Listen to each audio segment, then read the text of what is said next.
ಅಂದ್ರೆ ಲೆಕ್ಕ ಅಂದ್ರು ಲೆಕ್ಕರಾಮಯ್ಯ.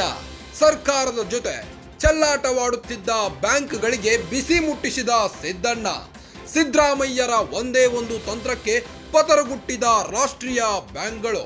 ಮೊಂಡುತನ ತೋರಿದ ಬ್ಯಾಂಕ್ಗಳನ್ನ ದಾರಿಗೆ ತಂದ ಸಿಎಂ ಸಿದ್ದರಾಮಯ್ಯ. ಜನರಿಂದ ವಸೂಲಿ ಮಾಡುತ್ತಿದ್ದ ಬ್ಯಾಂಕ್ನಿಂದಲೇ ವಸೂಲಿ ಮಾಡಿದ ಸಿದ್ದು. ರಾಜ್ಯ ಸರ್ಕಾರದ ಖಜಾನೆಗೆ ವಾಪಸ್ ಬಂತು 22 ಕೋಟಿ. ನಿಶ್ಚಿತ ಠೇವಣಿ ಮರುಪಾವತಿಸದೆ ಕಣ್ಣು ಮುಚ್ಚಾಲೆ ಆಟ ಆಡುತ್ತಿದ್ದ ಬ್ಯಾಂಕ್ಗಳು.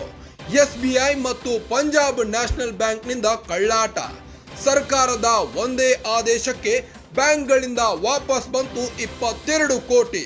ನಿಶ್ಚಿತ ಠೇವಣಿಗಳನ್ನು ಹಿಂದಿರುಗಿಸಲು ನಿರಾಕರಿಸಿದ್ದ SBI PNB ಬ್ಯಾಂಕ್ಗಳು.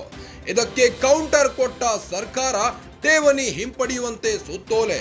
ಠೇವಣಿ ಖಾತೆಗಳನ್ನ ಹಿಂಪಡೆಯುವಂತೆ ರಾಜ್ಯ ಸರ್ಕಾರ ಸುತ್ತೋಲೆ.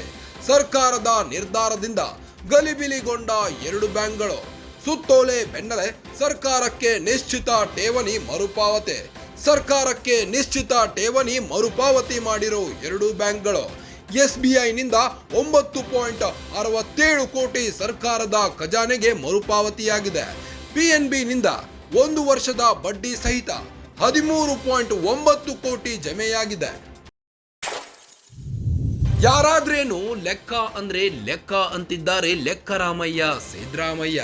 ಸರ್ಕಾರದ ಜೊತೆ ಚೆಲ್ಲಾಟವಾಡುತ್ತಿದ್ದ 2 ಬ್ಯಾಂಕ್ಗಳಿಗೆ ಬಿಸಿ ಮುಟ್ಟಿಸಿದ್ದಾರೆ ನಮ್ಮ ಸಿದ್ದಣ್ಣ. ಸಿದ್ದರಾಮಯ್ಯರ ಒಂದೇ ಒಂದು ತಂತ್ರಕ್ಕೆ ಪತರುಗುಟ್ಟಿದೆ 2 ರಾಷ್ಟ್ರೀಯ ಬ್ಯಾಂಕ್ಗಳು. ಮೊಂಡುತನ ತೋರಿದ ಬ್ಯಾಂಕ್ಗಳನ್ನ ದಾರಿಗೆ ತಂದಿದ್ದಾರೆ. ಜನರಿಂದ ವಸೂಲಿ ಮಾಡುತ್ತಿದ್ದ ಬ್ಯಾಂಕ್ನಿಂದಲೇ ವಸೂಲಿ ಮಾಡಿದ್ದಾರೆ.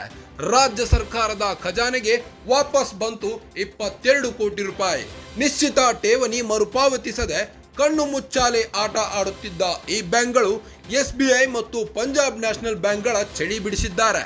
ಸರ್ಕಾರದ ಒಂದೇ ಆದೇಶಕ್ಕೆ ಬ್ಯಾಂಕ್ಗಳಿಂದ ಬಂತು 22 ಕೋಟಿ. SBI ಮತ್ತು ಪಂಜಾಬ್ ನ್ಯಾಷನಲ್ ಬ್ಯಾಂಕ್ಗಳು ಕಳ್ಳಾಟವಾಡುತ್ತಿದ್ದವು. ನಿಶ್ಚಿತ ಠೇವಣಿಗಳನ್ನು ಹಿಂದಿರುಗಿಸಲು ನಿರಾಕರಿಸಿದ್ದ SBI ಮತ್ತು PNB ಬ್ಯಾಂಕ್ಗಳು. ಇದಕ್ಕೆ ಕೌಂಟರ್ ಕೊಟ್ಟ ಸಿದ್ದು ಸರ್ಕಾರ ಠೇವಣಿ ಹಿಂಪಡೆಯುವಂತೆ ಸುತ್ತೋಲೆ ಹೊರಡಿಸಿದೆ.